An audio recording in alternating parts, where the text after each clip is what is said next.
I'm your host, T. Mitchell Bell, and we have here in the studio Mr. Ben Shannon. Is it Benjamin? Is that good, Ben? Hey, Ben, thank you very much for coming in today. And Ben's going to play some songs for us here live on the radio. And usually, Ben, I ask everybody to just kind of jump in and play something right off the top. What are you going to do for us? I'm going to do the lead song off of my album 2011 release, Move On. This is called Break On Through. This is Ben Shannon on Acoustic Songs Live.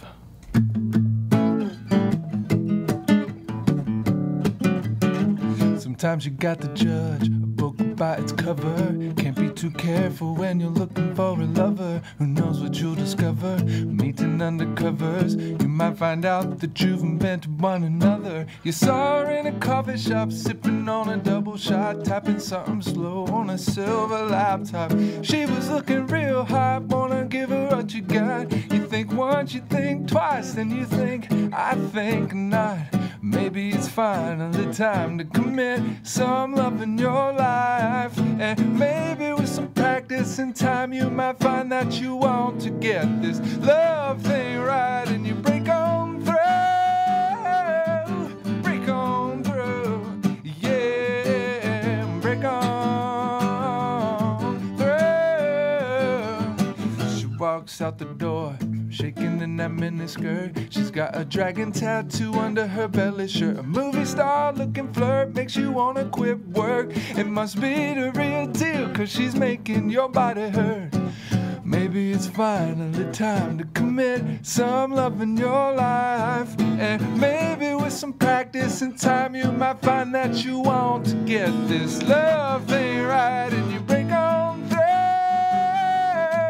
break on through, yeah, break on through, yeah, break on through, break on through, yeah, break on through. When you get inside, you'll be sitting ringside, watching the roller coaster ride of your crazy life. Stuck in the sand, it's about to be full tide, and you'll be wishing you had left her all alone. She hits you on your blind side, gets you so your tongue's tied, makes you watch her while she serves your heart to you deep fried. Can't say that I lied, left yourself open wide. Now you're wondering how you got on such a long, long ride. Maybe it's finally time to commit some love in your life. And maybe with some practice and time you might find that you want to get this love thing right. And you break on through, break on through, yeah, break on through, yeah, break on through, break on through, yeah, break on through, yeah. Nice. No, I thought it was over. Sorry, man. Broke in on your break there. That was cool. Nice soulful stuff, man. I'm like, now. So I was reading it over your bio, and you did grow up in the South, I guess, and moved here to Pittsburgh back in the '70s. We were talking a little bit about that beforehand. Want to tell everybody about? Yeah, I was born in Nashville, and I guess we moved up to Pittsburgh pretty soon thereafter. I can't really call myself a Southern man. I grew up in Pittsburgh, in Morningside, and on the border of Morningside and Highland Park. So I lost that accent pretty quick, but my parents sent me down south every summer to my mom's mom in Alabama. And her family's from around Muscle Shoals, so I spent a lot of time down there. And then after that, after they got tired of my brother and I, we would go to my dad's dad in South Carolina. So, well, it sounds like you got it in your DNA, though, man, or something. It's like, you know, definitely for sure, because the soulful feeling is there, man. It's like, I don't know. I don't think they can get that out of you. You know? Yeah, definitely. That you know, and I mean this as that really reminded me of kind of like that, feel like Jack Johnson kind of sound, you know, and some of the stuff you were warming up with reminds me of a lot of, you know, one of my favorite bands, the J.J. Gray and Mofro, you know, they're really kind of... Those guys are from Florida, right? I think so, yeah. But they have that soulful kind of, you know, like where he goes, wow, is that a white guy singing? You know what I mean? Yeah. Like, yeah, you can have a hard time telling what, you know, there's so much soul in there. So you moved up here to Pittsburgh back. We were talking a little bit about this, right at the... Your dad was a steel worker, right? Yeah, he worked in the steel mills. He had a degree in electrical something. He learned how to repair electron microscopes, and then eventually he learned how to run them. But yeah, so he was in the steel industry, you know, and kind of moved up right when the Steelers were winning their first Super Bowls, and whole neighborhoods of Steelers were getting evicted from their homes. It was a weird sort of confluence of events, but that's the kind of environment that we were in. Yeah. During that period of time, that was my high school days. So yeah, there was it was a combination of really good things happening and really bad things happening, and then it kind of like in the early '80s when it started really getting bad. I remember like the recession of '83, and that's like the closest to what it feels like now. Like, right. You know, right. I was a young parent at that time, and you know, then you couldn't find a job. You know, and plus the gas lines and stuff like that in the '70s. Yeah, it's crazy. So it kind of like history seems to go through. Things go through these cycles, and I guess if you live long enough, you get to see the cycle, and you go, wait a minute. It's deja vu, you know. You know, it is still here. You know, the town. I have a song that's called "Ghost Town," and it's really about the town that used to live here, or the people who still live here who remember the town. But the main line is the town that used to live here. I can sing it for you, but it's really my ode to Western Pennsylvania and all these river towns that sort of used to be like vibrant and alive, full of, you know, every town had its community centers, its churches, its pools, it's like all this stuff. You want to do that now? Sure. Okay, yeah. cool. Yeah, it's called Ghost Town, and it kind of came to me all at once. I woke up from a dream, and I was in Nashville at the time, and I had this dream, and it kind of all came out in this song. So cool. Ghost Town. Yeah.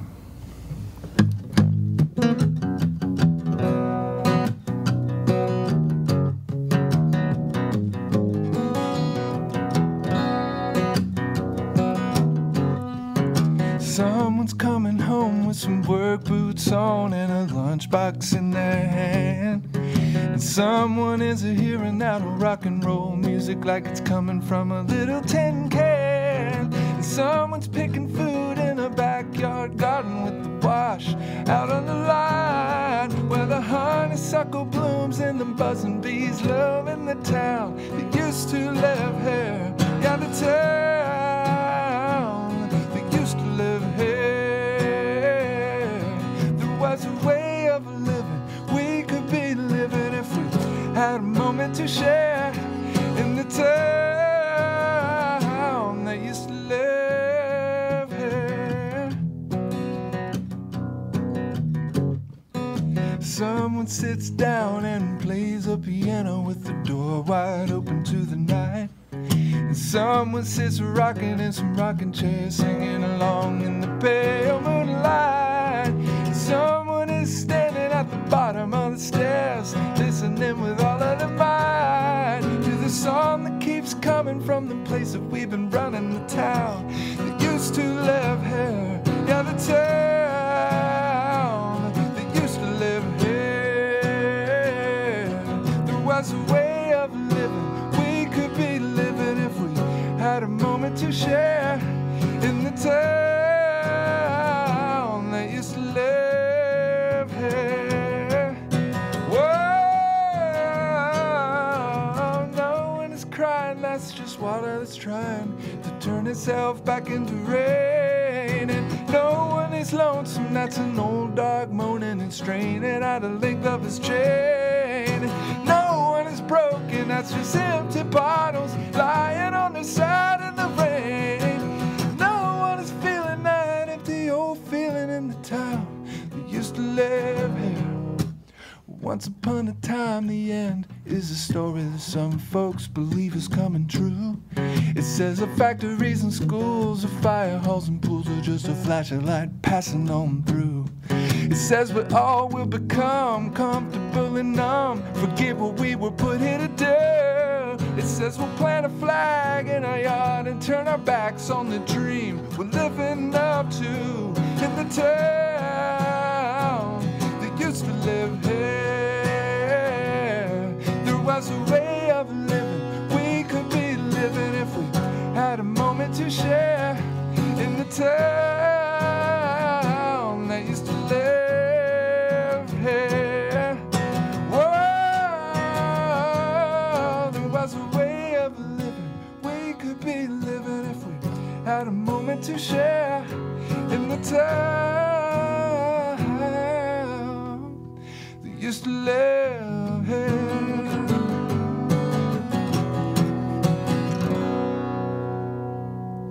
Very nice song, man. I can tell. Well, you had said you teach English, right? Before the show. Oh, you okay? You don't want to let anyone in it. But the narrative, like the stories that come across, you know, that what I'm hearing, you know, like there's definitely this narrative, you know, that you're writing the story of something that, I have the great honor and privilege of teaching writing and reading to kids, and I teach a creative writing class, and you know, I think writing is pretty much my main thing, you know, like I have way more opportunities to write, and like I feel really comfortable with writing. But I have way more opportunities to keep writing songs than I actually do to record and to play them out. But I think that's starting to change. You know, I'm starting to play out a lot more. And my next album, which is in production now, I'm actually back in the studio on Sunday. We're finishing up some drum tracks and then moving on to guitars. But this next album has a lot of co-writes on it. And that's been something that's helped me even be more productive, you know. Mm-hmm. I do a lot of songs on my own, like that one, Ghost Town, was something I wrote on my own. But the volume of songs that I'm writing has gone way up. Mm-hmm. And I think a lot of that does have to do with constantly reading poetry, reading stories, being around like inspired kids, and you know, and just being involved in the words and the language. Mm-hmm. It's true. Yeah. I can see how that would make a difference. You know, back when I took classes in college, and you know, you were given these assignments to come up with things, and a lot of times that would spur something on. You know, like for a song would come out of it, because it's a totally different thing when you're writing poetry and songs in terms of. I mean, there's some writers that just can do both, you know. I mean, that, you know, rhyming or meter and all that goes into writing a song is a little bit different than free-form poetry or something, or writing fiction or something, you know. But I found that fiction class that I took at Pitt helped a lot with my songwriting, because you get a character, and then you take that, you could do anything with that character, man. This character just becomes, you have this license to just kind of invent stuff, as opposed to like telling the story actually as it happened. And Yeah, I can, when I write, I tend to write myself back into memories, you know, like I'll go back to something that was really cool, like a moment in my life, and then when I sit there and I'm with that moment and sort of turn it around and sort of look at all sides of it, and like the before and the after, and like all the sensations, the sights, the sounds, the smells, you know, all the feelings, the emotions around it. And it's like amazing what you can mine a moment for. You know, I often talk about writing myself back to a place. You know, a lot of my songs take place in like, they have settings, or they have a story or a character in them. Like one of the songs off my album called Darpo was about a lake that we used to go swimming in, called Lake Darpo. My grandmother used to drive us down there when it got really hot, and we would go swimming down in South Carolina. And it was like this old, like we were city kids, we were used to pools, you know, with clear water. Mm-hmm. And like she took us down to this lake, and it was just like black water, you know, it was just black water. We were like, really? You want us to swim? But once we started, it was like, started swimming, I mean, it was hot enough to where we just didn't even care. Yeah. But it's one of those memories that just stuck with me like forever. And it wasn't until I was, you know, writing a lot that I kind of remembered that and wrote myself back to that place, you know. Yeah. I have a feeling you're kind of segueing into. Well, we don't. Yeah, yeah, but it's one of those songs. That, yeah, we could do another one. But it's definitely what you just started reminding me of, like, you know, that song, and I was like, yeah. Yeah.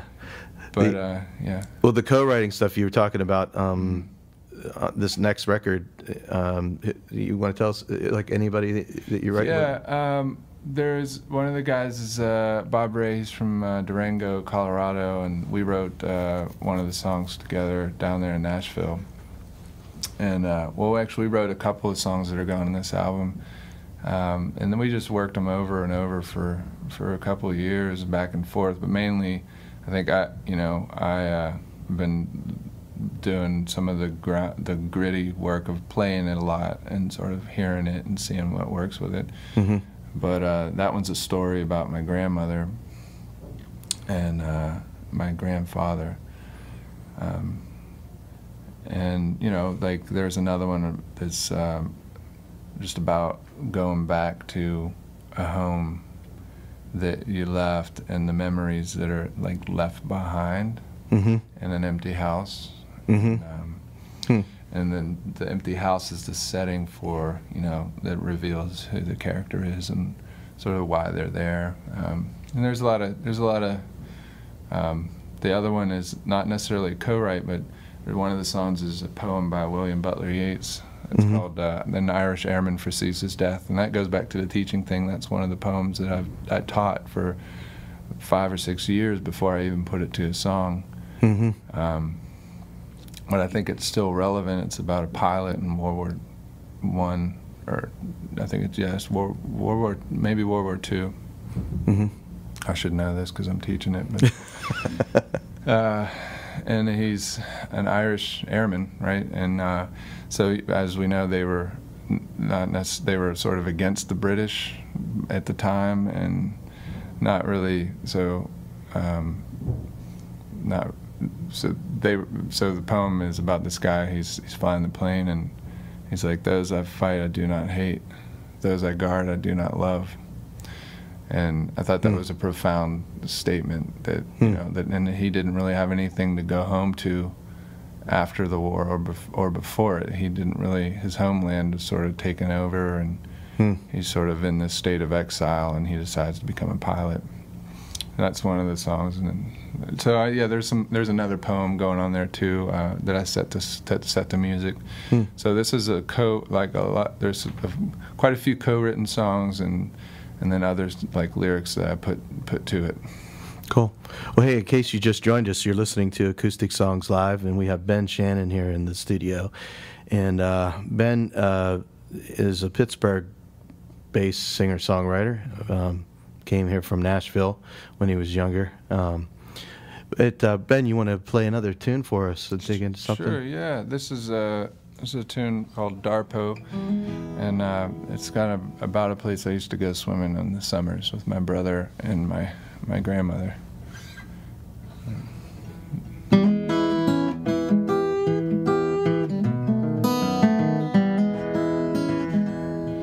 By the swamps of the PD River, back in the piney woods,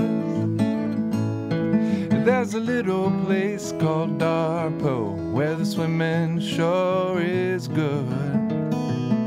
Well, there's no roads to Darpo, no dock or lifeguard stand, just a footpath lined with kudzu vines and faded old beer cans. Well, that summer sun would hit the sand and like to burn off your bare feet. It gets you running right down to Darpo just to get out of the heat. And you find a stick and find a stone and you splash them into that lake. You got to scare them water moccasins and the little alligators away. By the swamps of the PD River, back in the piney woods, there's a little place called Darpo, and I'd take you if I could to the sweetest little place I know. I wonder if I could. I wonder if I could now.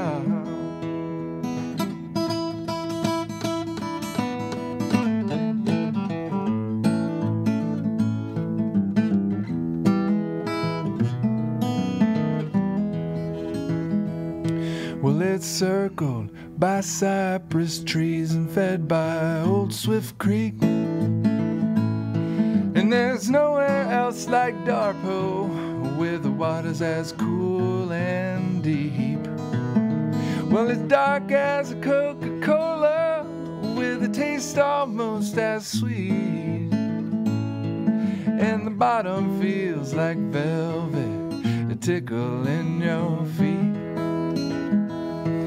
By the swamps of the PD River, back in the piney woods, there's a little place called Darpo, and I'd take you if I could to the sweetest little place I know. I wonder if I could. I wonder if I could now.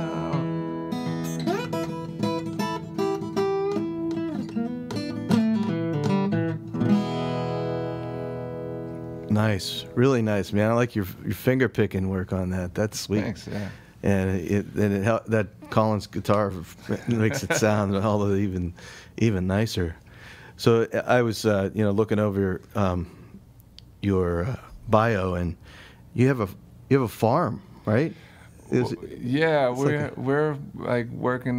My mom owns the place. My brother lives right next door to it, and I kind of been working on it on and off for ever since they got it. But it used to be farmed by this family called the DiCaprio family. They farmed it for about 70 years, and 70 or so. And before that, there was a moonshine distillery on it, and the guy blew himself up. So the DiCaprios bought it, and then when they were done with it, my mom and her partner bought it, and then my mom bought out her partner, and now, so we've been I've had my hand in that thing for a while. But as you know, or anybody knows who's involved with the farm, there's always something to do, you know. Yeah. So, but we've been doing little concerts every once in a while there, and we have a little stage, and we've been doing. There's a group now that of young kids out of college, and they've been growing food there, and they started a CSA, consumer supported agriculture. So they have a CSA, and they've been delivering vegetables. This is their first season.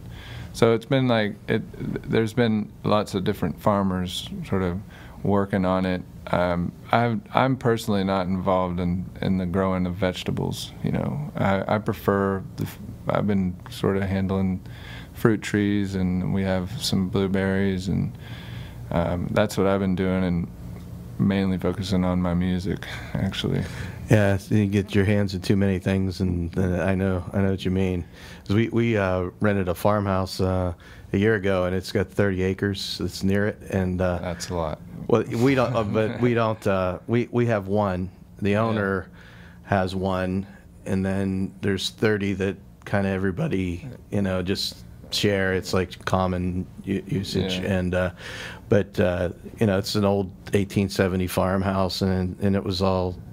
You could tell that they picked the location based upon growing stuff, because there's a natural spring there and all that kind of stuff. And so we played around a little bit with that this summer. I tried planting stuff, and I found out you can't plant anything near walnut trees, like black walnut trees. Oh yeah, that's a dead zone. Yeah, we have some of those at the top of our property, and it's barely anything grows down there. There's some ground cover, but that's about it. Yeah. Weeds. Yeah. Stuff that's meant to be there. That stuff grows fine. Yeah. Unfortunately, the old garden that they had was like already established, two different places, but they were near the walnut trees, and I found out, like, why do my tomato plants look so crappy? And they just withered and died. The tannin in there. I mean, people even grind that stuff up and use it as an herbicide, like tobacco juice people use, because of that's a natural herbicide too. Awesome. I wish I would have well, somebody did tell me, but I thought it was an old wives' tale. I'm like, I never heard that before. Yeah. So people know, what's the name of the farm?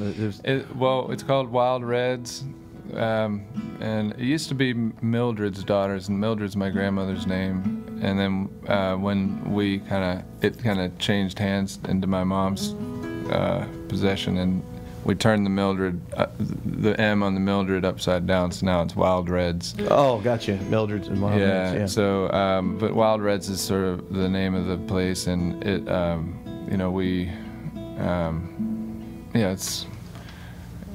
We have a lot of plans for it, but it just takes time. Oh, okay. Yeah. Okay. It's not some place that people will go and they can buy stuff right there. We got the farmers there that grow. They go to market. So, and some of their produce goes direct to the restaurants. Oh, gotcha. Okay. Yeah, I go over to East End Food Co-op or down to the Firehouse Farmers Market in the Strip, to get our stuff usually. I play down there, the Firehouse, every summer. Yeah. At the farmers market. It's awesome. Yeah, it's nice. Especially when they bring you the fresh stuff. I mean, there's nothing like getting paid in, pork chops, and goat yogurt, some kale, some chard, some mushrooms, and some biscotti. It's like, wow, hey, I'm home, and some tips. You know? And it's a good gig. It's nothing. There's nothing like getting paid in food by the people who grew it, who produced it. It's just something really. I never had goat yogurt till a couple weeks ago. I played there, and a guy gave us some goat yogurt, and it's drinkable goat yogurt. Yeah, the kefir. Yeah. Wow. Yeah, that's got a strong taste there. Yeah, but it's fresh though. It's just really fresh. I couldn't believe it. It's like I've never tasted anything like this, and it felt healthy. Yeah. I can't say it was like it's like. I think if it, I could probably see it in ice cream, if it was really sweet, that it would give it this, because there's this sort of taste to it that's a little bit more sour than what you would normally get. And, I like feta cheese, I like even some of the goat cheeses, but goat yogurt was a bit rough, for me. I tried it though, I was a soldier. Yeah, that's how I felt. And we did get some of the goat cheese, and it was a big hit. In fact, I think I still have some. It's really, really good. But anyway, in case you just joined us, you listen to Acoustic Songs Live, and we have Ben Shannon here in the studio. You're listening to WNJR in Washington at 91.7 FM, and we stream the show live at WNJR.org. And also put the podcast up on PRX. And if you go to acousticsongs.com, you can catch a video and of the performance every week. I'm slowly getting caught up. I think I'm 1 week behind at this point. So Ben is here in the studio playing some songs for us, and I'd love it if you dig in and play Sure. something else. What would you have in mind? Yeah, this is another one of the songs coming off the next album, and it's called Sarasota Sand. And my grandfather was from Sarasota, Florida, and my grandmother was sort of a teacher in the Nashville public schools for about 30 years, and then when she retired, she moved back to Alabama, back to where she was from, and they would sit there and joke, and he would say, I found a grain of sand in my shoe, and he's like, and the story about if you have a grain of sand in your shoe from Florida, it'll always lead you back home. And I thought that was an interesting concept for a song, like this sort of magical pull to go home. And I think that's why she ended back in Alabama. Anyway, so I just took that as the premise, and so this is called Sarasota Sand.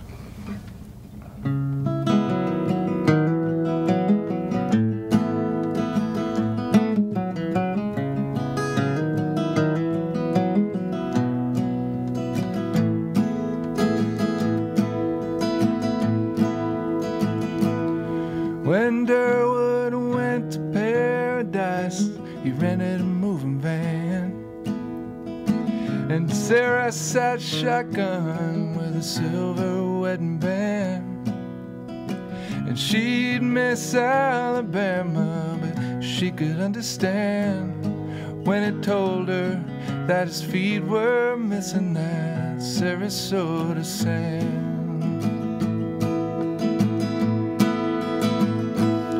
It was Christmas in a trailer and dinner from a can, and in the shade of the cypress trees they laid out careful plans. But they could have no guarantee when they went hand in hand the seeds they'd sow would ever grow in the Sarasota sand.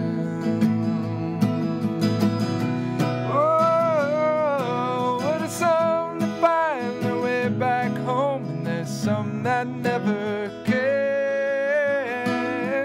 And there's those that leave no footprints in the Sarasota sand.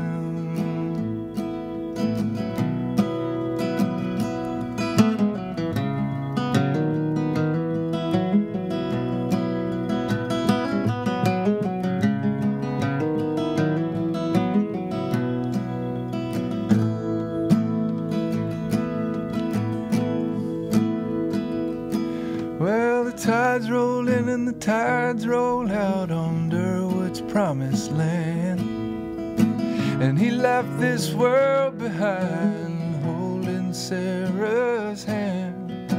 And she stayed there long enough to rent a moving van, and she left behind a lifetime in the Sarasota sand.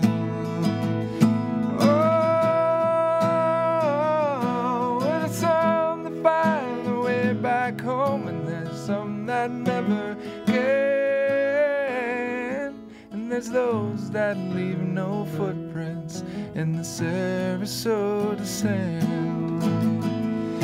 Well, some find their way back home, and there's some that never can, and there's those that leave no footprints in the Sarasota sand.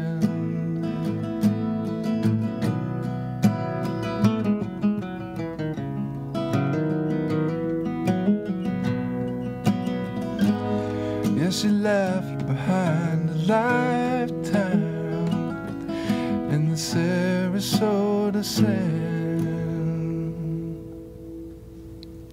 Really nice song, man. That's great. I was just looking over your website. Yeah, I was checking out some of the stuff that you had going on, and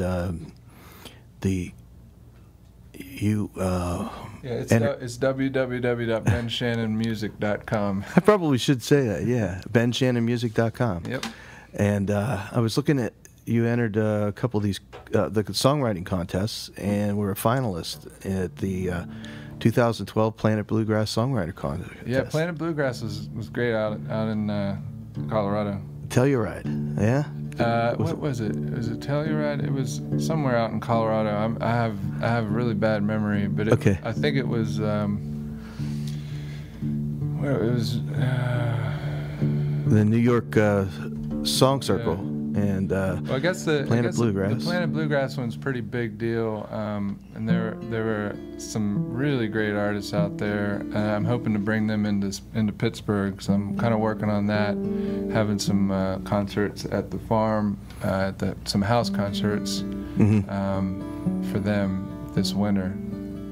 Yeah, that is a big deal. Planet Bluegrass is a big deal. Yeah, it was the biggest audience I've ever played for, aside from a couple of things here and there. And the New York Song Circle one was great too. And I met the cool thing is you meet a lot of really great artists, and you're sort of in really good company there.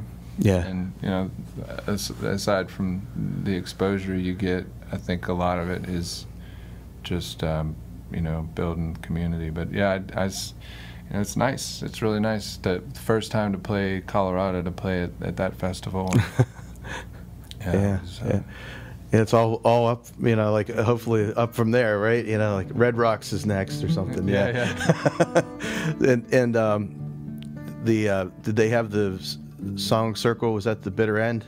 They did that. They were doing it there, but it just got really big. And so they started doing it at the City Winery. Which is, I think it's in. Oh, geez, I have no idea what part of town it's in. But, I just wondered. Yeah. Yeah, it's that was really good. That was, I got to meet some really cool folks, and I ended up bringing Barnaby Bright into town for my album release party. And they've been doing really well lately. So. You know what? I think I was going to have them on the show, and they couldn't make it. Something happened. I don't know what, but that name is really familiar. I know I used to take submissions on Sonic Bids, and I'm pretty sure that they submitted on Sonic Bids to play. Yeah, you should definitely check them out. And you played down the Bluebird too. How'd you like that? Yeah, the Bluebird's amazing. I mean, that's a pilgrimage that any songwriter worth their salt should take at some point. They have an open mic there, and then they have a featured writer spot, and you can do your showcases there, and then there's these great sort of rounds that happen there. Bluebird was one of my favorite spots. I also a Douglas Corner. I saw some Douglas Corners is another place where I've seen some really good rounds, but it changes. There's lots of different places where you can hear good stuff down there. There's just more writers' rounds than you can count, but a lot of talent down there. Yeah, that's the thing. But I'd say it's the same ratio from talent to like no talent. Is that what you get? There's the same ratio of talent down there that there is here in Pittsburgh or around this area in Western PA. I mean, we have some fantastic songwriters and singers and musicians, session musicians too, that just really have national talent, national level talent. So, but it's, even down there, where Nashville and everybody and their grandmother is a songwriter or picker of guitars, that there's still only like a handful that are really sort of at the top of the game.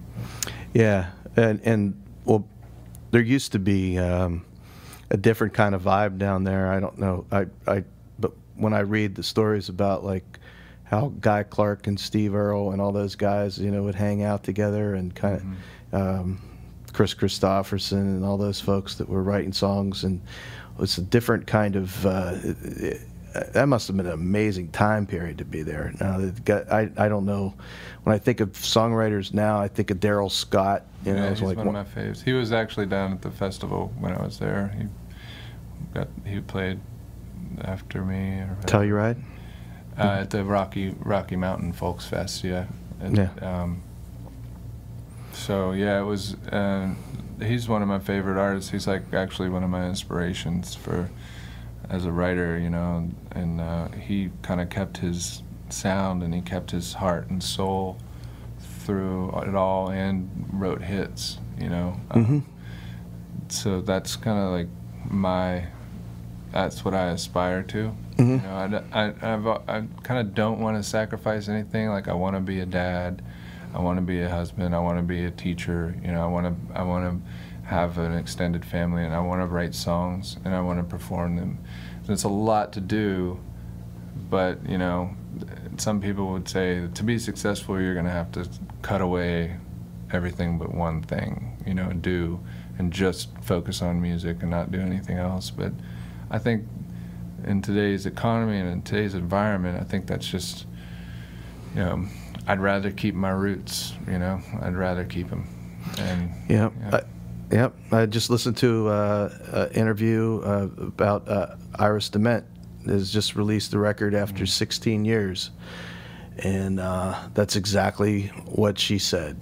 She said, there's a lot more to life than just being a songwriter. And you have to take time to live it, to write the songs about living it. I mean, how many songs can you write in a bus on the road? Yeah. I mean, there's so many road songs. I mean, it is very romantic to like just sort of think about the musician life or the writer's life, and you know, like a lot of times, you know, it's like this perfect picture, you know, that like I see in my head, you know, but it really, and it's just not, it's not reality, you know. It's like you kind of fall in love with this idea of what it is, and that's the dangerous part if you do that. I think it's better to just, for me, I've just been able to sort of be myself, and you know, with all of my warts and everything, and get a lot of inspiration from,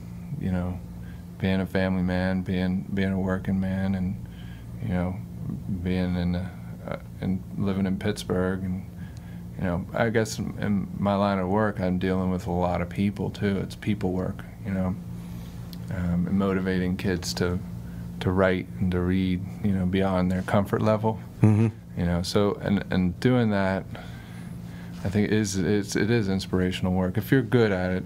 I mean, I had like maybe 2 good teachers in my whole life, you know, and I went to 11 different schools growing up, so I saw a lot of teachers. I met a lot of teachers.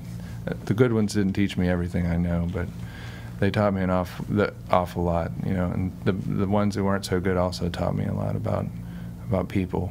But I think, you know, divorcing myself, at least at this stage of things, from my line of work and my community and anyone else, I think it's a bad idea.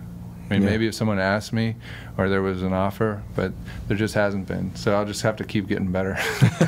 Well, Ann Feeney's a local folk singer-songwriter, and they exchanged an email one time about, and she said, because I was moving back home, I've moved away a lot, and she had said, you know, I don't know why every songwriter or folk songwriter doesn't live in Pittsburgh, because there's such a history of a lot of different things that I think is very unique. Of everywhere that I've lived in a lot of different places, but it's very unique. There's a lot. When you go back to the labor struggles and all the kinds of things that have happened back here, it's almost like you get a history lesson. Just I believe that this region and the people here have inherited a story that is a story that humanity needs to hear, and I think it's a story about people, about humanity. This region has been the ground zero for resource extraction for this nation from the get-go. I mean, first with the fur, and then with the oil and the coal, and you know, so on and so forth, down now to natural gas extraction. This is like the big gold rush right now. But I think, you know, all of those industries coming here and sort of, you know, like creating boom and bust cycles. We've been through them, big and small, and I think there's something to be said about, as on a planetary level, about resource extraction and about boom and bust. Because you know, I guess we're in like a renaissance right now in Pennsylvania, Western Pennsylvania. Well, also the immigrant story that, you know, they used to bring immigrants to the place where the work is done. Now they're outsourcing the work somewhere else, as opposed to.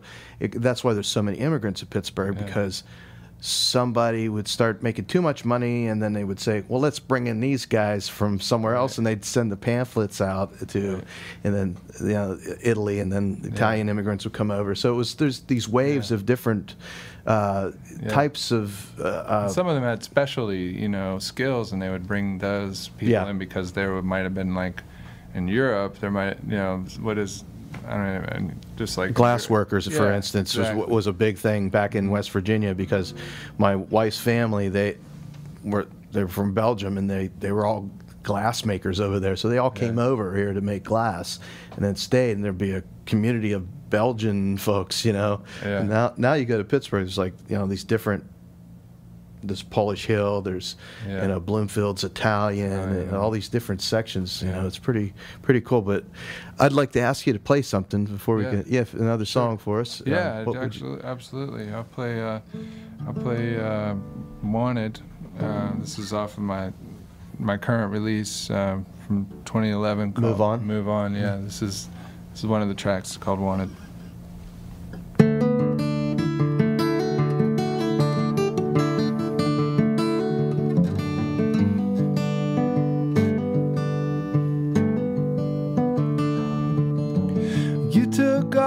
To find the one, I could not be with you. I was setting up for good, you were passing through. And I don't have to linger to know each one of my scars. Just a memory of forgiveness, and how soft we are, and how I loved you. I truly loved you for who I wanted you to be. I loved who I wanted you to be.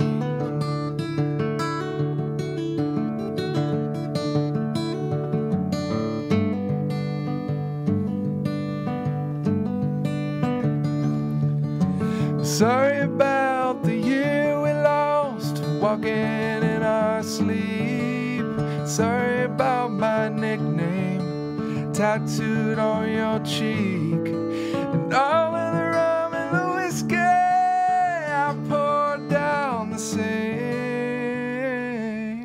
And all the times after that I joined you for a drink, and how I loved you. I truly loved you for who I wanted you to be. I loved who I wanted you to be.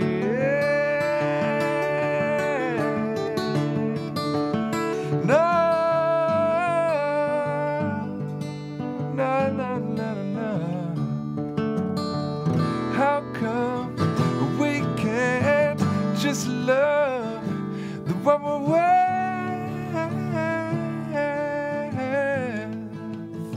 And I guess you loved me. You truly loved me for who you wanted me to be. You loved who you wanted me to be.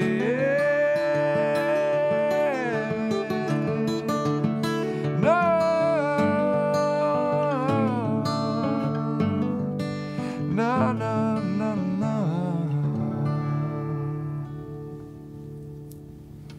Really, really cool song, man. And like I said, the picking is just. Where'd you learn to finger pick like that? Speaking of teaching, you know. On the third floor of my house, where my brother wouldn't kill me because he got tired of hearing it. Oh yeah. But I remember running down the stairs and saying, "Listen to this." And it was this alternating thumb pattern, and then I would just, and and I'd be able to throw in that other finger and keep that thumb going while I was throwing in other sounds, and eventually, you know, it was like.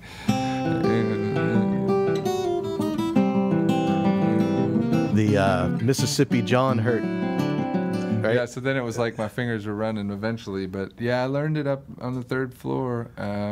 My buddy from high school, Ed Matos, was on bass, and we would just sit there and play and play and play and play, you know, and that was yeah. So. If you ever get a chance to hear Ernie Hawkins, I don't know if you. Yeah, he's great stuff, man. He's a great local guy. Yeah. That's the thing. There's so many good people here, and Ernie's kind of like a, you know, like this hidden gem in Pittsburgh. But I mean, if you pick up Acoustic Guitar Magazine, and he's in there, you know, and but yeah, he studied with the Reverend Gary Davis. You know, it's like right. That's like right direct lineage. Yeah. Kelly Jo Phelps too is another. Yeah, I don't know if you've. No, I've never heard of her. But your playing reminds me a lot of the Kelly Jo Phelps, Mississippi John Hurt. Oh yeah, John. Yeah, we had his album, Mississippi John Hurt, and we had a bunch of Lightning Hopkins and some just a bunch of like stuff like that. Some Clarence Gatemouth Brown, and a lot of these guys. My dad would take us to Philly Folk Fest in the summers, and we would go out there, and the Blind Boys from Alabama would play, and you know, it'd be like everybody, lots of stuff. But one of my favorites was Doc Watson, you know, the flat picker, and he's sort of I guess he's kind of like my model for like just sort of quote unquote making it, because I guess like he just got more and more popular and better as he went, and it wasn't until he was, you know, in his 50s or whatever that people actually heard about him. And you know, it's something that I just feel like I'm just kind of starting off here. Well, I mean, when you say making it, it's all relative. Yeah. You know, if you can make a living playing music, to me, that's making it. You know, I mean, other than, and that is difficult in this day and age to even consider going out there. Like you were talking earlier about the romantic aspirate or notion of being an artist and sleeping on the floors in people's homes while you're traveling around. You know, that doesn't sound romantic to me. That just sounds kind of uncomfortable at this stage of my life. You know, maybe when I was 20 years old or something. Yeah. But hey, can you play another tune for us to take us out with something? It's been, see how fast that went? That went quick. That's a very quick hour there. That's good. It's when they do not go quick that, you know, when I say, hey, how you been? And you get one word answers. You know? That's the hard part. But yeah, we had a lot to talk about, and there's a lot of things we probably didn't talk about. So when you get your next record ready, let me know and come back on. Please do. I really enjoyed it. Thanks, man. And next week here on Acoustic Songs Live, we have Jack Erdy is going to be joining us here in the studio. He's got a release that he put out recently. I've been talking to him for a while about getting him on the show. And then I see you played Judith Avers. She's going to be here the week after that. So that's local. I'm playing there'll be information on my website, but I'm playing a benefit for the health care for people victims of mountaintop removal, and that'll be in I think November 3rd. But check my website for details. That show's just coming in, and I'm real excited about being able to do that. Awesome. Okay, this is Ben Shannon here on Acoustic Songs Live. You're listening to 91.7 FM WNJR in Washington, Pennsylvania. So long, heaven, I'm crossing over. Take these wide wings off of my shoulders. Take this halo, it don't fit right where I'm going. I gotta travel light. So long, heaven, it's been good to know you. I'm gonna start making my way home, going back down to where I belong. Yeah, so long, heaven.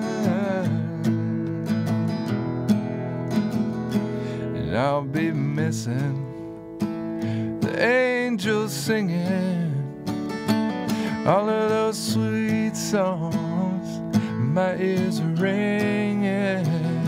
So take these white robes, I'll wear a t-shirt, some old blue jeans, I'm ready to hit the dirt. So long, heaven, it's been good to know you. I'm gonna start making my way home, back down to where I belong, yeah. Open up the gates, I'll let myself out. Anything is better than living on a cloud where everyone's a saint. You always gotta think out loud. And there's a strange way pulling me down now.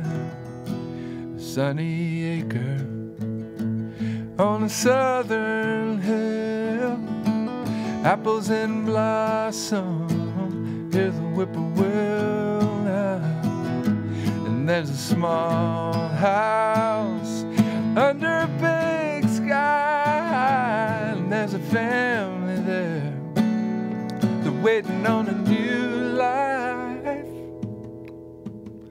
So long, heaven, it's been good to know you. I'm gonna start making my way home, back down to where I belong, yeah. And I hope I make it back to see you, and that my life is long and strong, and you'll watch over me while I am gone now.